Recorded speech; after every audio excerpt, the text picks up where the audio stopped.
You probably think the death penalty is humanity's oldest punishment. It's not. Long before laws, courts, or executions existed, your ancestors had already discovered something far crueler, and it didn't require anyone to lift a weapon. It didn't need a judge, a rule book, or even a single spoken word. All it needed was for the group to decide you were no longer one of them. So what actually happened when a hunter-gatherer band decided someone had betrayed them? The answer reveals something about human survival that most of us have never had to think about, because none of us have ever truly needed our tribe to stay alive. Here's the number that changes everything about this story. For the vast majority of human history, alone humans' odds of surviving alone in the wild were close to zero. No claws, no fangs, no fur thick enough for winter, no ability to bring down large prey without help. Anthropologists studying surviving hunter-gatherer societies, from the Jew hoansi of the Kalahari to indigenous Australian groups, found the same pattern again and again. A single person could not hunt large game alone, could not defend against predators alone, could not gather enough calories alone to outlast a bad season.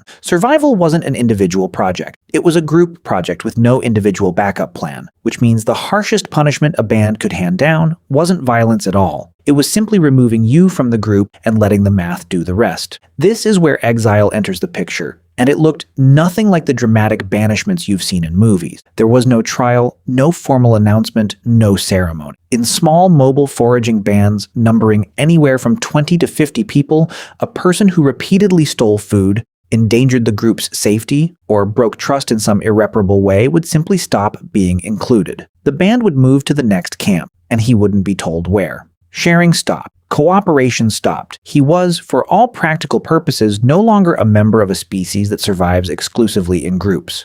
No one needed to raise a weapon against him. The environment itself would finish what the band had started. But full physical exile was rare because it was almost always fatal, and even ancient humans understood that a death sentence and a punishment aren't always the same tool for the same crime. So bands developed something quieter, something that let the offender remain physically present while removing everything that made his presence matter. Anthropologists call it social death, and it shows up across dozens of documented foraging cultures with no contact with each other. The offending person still slept near the fire. He still walked the same paths. But no one addressed him directly. No one shared meat with him after a hunt. No one included him in decisions about where to move next or how to divide resources. He became, in every functional sense, invisible while still standing directly in front of everyone he'd grown up with. Anthropologist Richard Lee, who spent years living among the Jew/hoansi in the 1960s, documented a case that shows exactly how this worked in practice. A man in the band had been caught repeatedly taking more than his share during meat distributions, a serious offense in a culture where hunting success was unpredictable and sharing was the only insurance anyone had against a bad week.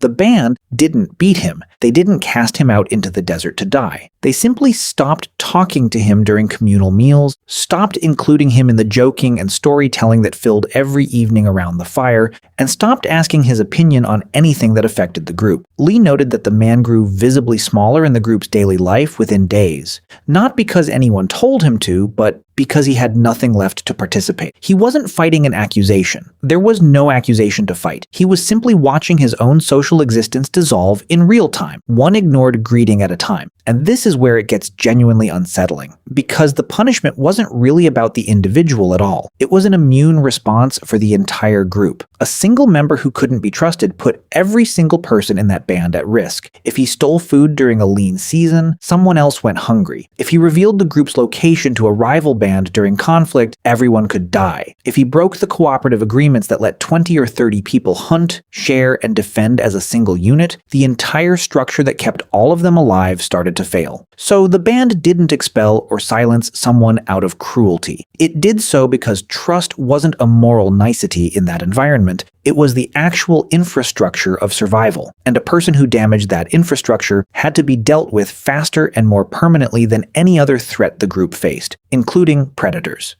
But here's the part almost nobody expects. This punishment wasn't always permanent, and that detail matters more than it seems. Unlike execution, social death left a door open, deliberately.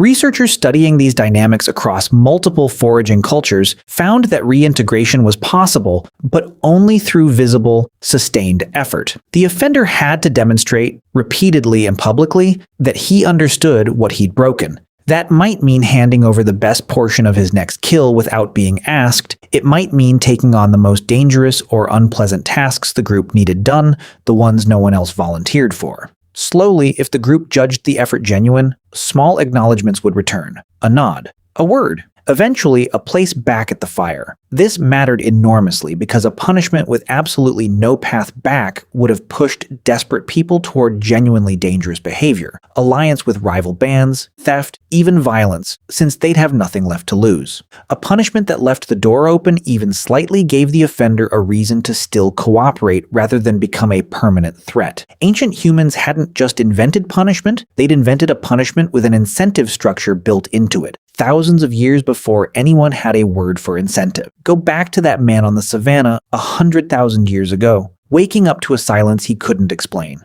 He wasn't executed. No one raised a hand against him. His own species simply stopped acting like he existed and left the rest to nature, while quietly leaving a narrow path back open if he was willing to earn it. Your ancestors didn't need prisons, laws, or executioners to enforce loyalty. They needed something far older and far more efficient. The simple, devastating willingness of everyone around a person to stop pretending he mattered, and the discipline to let him back in the moment he proved he'd changed. And the truly unsettling part is that the fear behind it never left. It's still running in you right now, every time you feel the cold edge of being shut out.